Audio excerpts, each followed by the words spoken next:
بسم اللہ الرحمن الرحیم۔ تمام دیکھنے سننے والوں کو RMA لا فرم میں خوش آمدید اور میری طرف سے السلام علیکم ورحمۃ اللہ۔ آج ہم جس ٹاپک پہ بات کرنے جا رہے ہیں وہ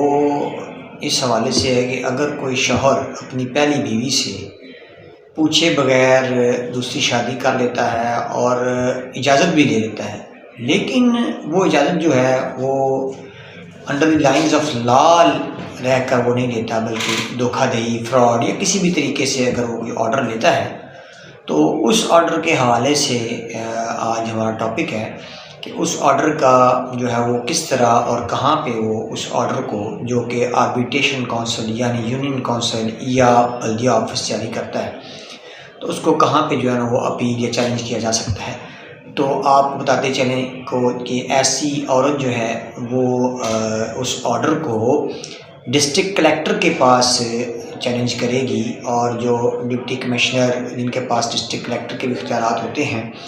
وہ اس کو سنیں گے نگرانی کی شکل میں، اور اس کے اوپر جو ہے نا وہ اگر تو فیک اینڈ فراڈولنٹلی آرڈر حاصل کیا گیا ہے تو وہ اس کو جو ہے وہ نل اینڈ وائڈ قرار دے کر منسوخ بھی کر سکتے ہیں۔